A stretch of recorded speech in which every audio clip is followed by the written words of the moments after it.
महिला आरक्षणावर लोकसभेत अचानक असा ट्विस्ट आला की सगळे चकित झाले।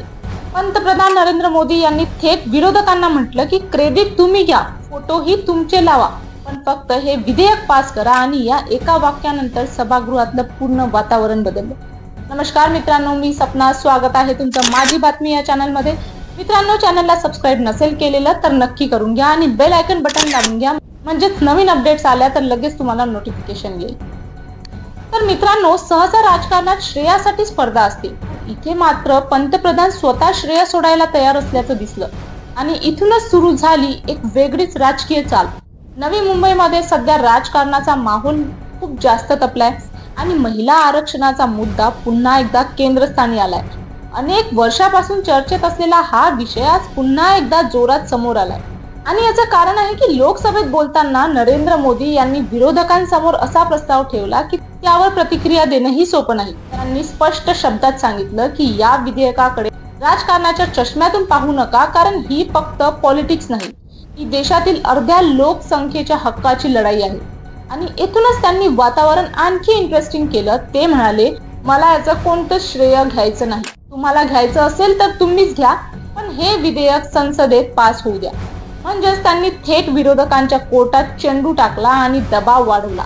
इतकंच नाही तर त्यांनी एक पाऊल पुढे जात असंही सांगितलं की जर तुम्हाला क्रेडिट घ्यायचं असेल तर आम्ही सरकारी खर्चातून तुमचे फोटो छापायला तयार आहोत, तुम्ही ज्या नेत्यांचे फोटो घ्याल ते आम्ही प्रसिद्ध करू, पण महिला आरक्षण विधेयक पारित व्हायला हवं। आता ही ऑफर ऐकल्यावर अनेक जणांना हा राजकीय मास्टर स्ट्रोक वाटतोय, कारण यात एकाच वेळी सहकार्याचा संदेश आणि दबावाचं राजकारण दोन्ही दिसतं। पुढे बोलताना मोदी म्हणाले की कुठल्याही भ्रमात राहू नका, आपण महिलांना काही देतोय असं नाही, हा त्यांचा हक्क आहे आणि खरं सांगायचं झालं तर आपणच इतकी वर्ष त्यांना त्या हक्कापासून दूर ठेवलं आहे। म्हणजेच त्यांनी भूतकाळावरही भाष्य केलं आणि आजच्या निर्णयाचं महत्वही अधोरेखित केलं। त्यांनी विरोधकांवर थेट टीका करत सांगितलं की गेली 30 वर्ष हेच विधेयक वेगवेगळ्या कारणांनी अडवून ठेवलं गेलं, कधी तांत्रिक अडचणी तर कधी राजकीय कारण देऊन ते पुढे ढकललं गेलं। पण आता परिस्थिती बदलली आहे, देशातील महिला सगळं समजून घेत आहेत आणि त्यांना हे पुन्हा पुन्हा समजवणं सोपं राहणार नाही। आणि मग त्यांनी एक राजकीय इशारा देत टोला लागवला। ते म्हणाले की जर तुम्ही याला विरोध केला तर आम्हाला त्याचा राजकीय फायदा नक्कीच होईल। म्हणजेच एकीकडे सहकार्याची भाषा आणि दुसरीकडे स्पष्ट इशारा, अशी दुहेरी स्ट्रॅटेजी त्यांनी वापरल्याचं दिसतं। दरम्यान सभागृहात सीमांकनाचा मुद्दाही पुढे आला आणि त्यावरूनही थोडा संवाद रंगला। एका महिला खासदाराने मध्येच विचारलं की याची गॅरंटी काय, त्यावर नरेंद्र मोदी यांनी आत्मविश्वासाने उत्तर दिलं।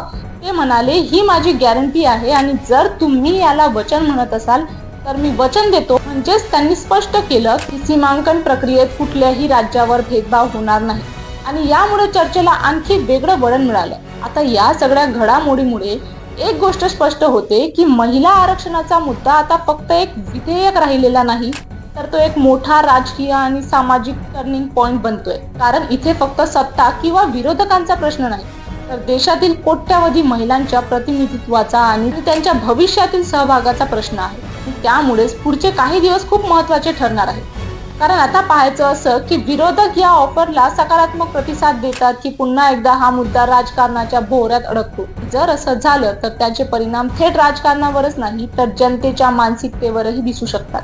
त्यामुळे सध्या सगळ्यांचं लक्ष संसदेकडे लागलंय आणि पुढचा निर्णय काय होतो याची उत्सुकता वाढली आहे। पुढच्या महत्त्वाच्या अपडेटसाठी चॅनलला फॉलो, सबस्क्राईब आणि लाईक करा।